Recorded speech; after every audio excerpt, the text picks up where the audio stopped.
This is a recreation of my entire life as quick as I can. Hi, I'm a child, and I learned a thing. I think you might like to know it too. Fuck you for that. I literally fucking hate you for that. You stupid know-it-all. Who do you think you are? You think you can just tell me things? Fuck you.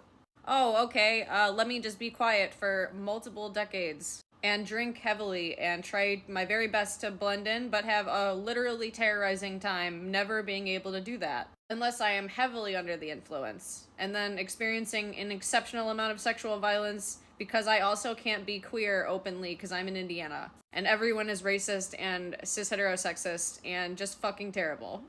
Oh, you quiet piece of shit. Let me just fucking ruin your goddamn life in every way imaginable. You thought that blending in was gonna protect you? Well, it fucking didn't. Oh, cool. Let me just continue to drink heavily and just fucking hate everything about myself. Hey, Bird, we see that you actually have things to say. I'm your graduate professor in your master's at the age of 25 after you've experienced false imprisonment, significant sexual violence, and everyone in your life has basically told you you're a complete piece of shit. Oh, wow, you have to be wrong, because no one's ever told me that anything I have to say or do is right or helpful, and they actually usually hate me for saying anything. So let me just learn how to use my voice for the very first time in my entire life at the ages of 25 to 30. Hi, Bird, I'm a composite of mentors that think that you have a reason to live and you should use your voice. Hey, thank you. I'm trying to believe you, but it's very hard after the lifetime that I've lived. I'm the fucking provost of the university that you work for during your lecture, and there's a sickness going around. We're gonna have to close down the school for like 1 or 2 weeks. Okay, great. Hello, class. We're not gonna be able to be in class, and we're all gonna be home. It's gonna be so great. How bad could it be? Nothing could go wrong.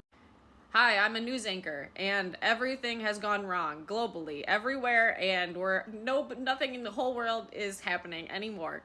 Okay, I'm freaking the fuck out because I'm entirely by myself in a new state, pursuing the dreams after a terrorizing life. I'm teaching a class I don't really know very much about, and I am completely by myself and making basically no money.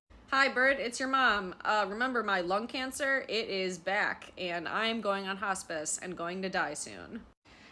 Oh, fuck. I repeat what I just said. Let me just find a way to drive to Indiana and, sleep in my car while a pandemic is happening and I wait for my mom to die. I'm a bunch of United States politicians and I'm reversing Roe v. Wade.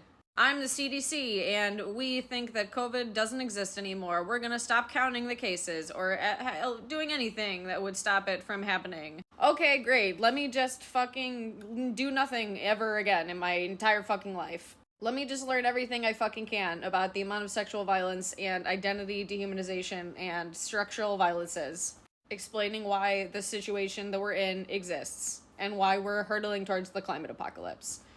You are a PhD now. You are Dr. Bird. Great job. This is one of the best dissertations I've ever read in my entire 40 years of being a professor. Holy fuck, I have no possible way to even process the happiness of that. And I wrote it in 5 months, just absolutely blitzed out of my mind, living on blood money from my mom dying. We're the entire world the last 2 years, and we think that we don't give a single fuck about your life. We're not gonna do a goddamn thing to protect you. Oh, cool. Let me just go back to trusting no one ever again. For the first time in a terrible way, I don't have basically any hope, but I'm somehow trying to retain hope while people are telling me, wow, you gotta build community and don't make a big deal out of nothing. Oh, okay. Let me just forget the entire rest of my life and pretend like everyone right now is worthy of being in community when they're fucking not. Because I need to, because a person that lives by themselves, if they experience a stroke or a blood clot, they're gonna die. And that's basically the situation right now. So apparently this is why people get married. But everyone knows that the world is falling apart and the climate apocalypse is on its way. I finally, for the first time in my life, have a livable wage and a nice place to live. But the world is literally crumbling around me and I don't know what to do.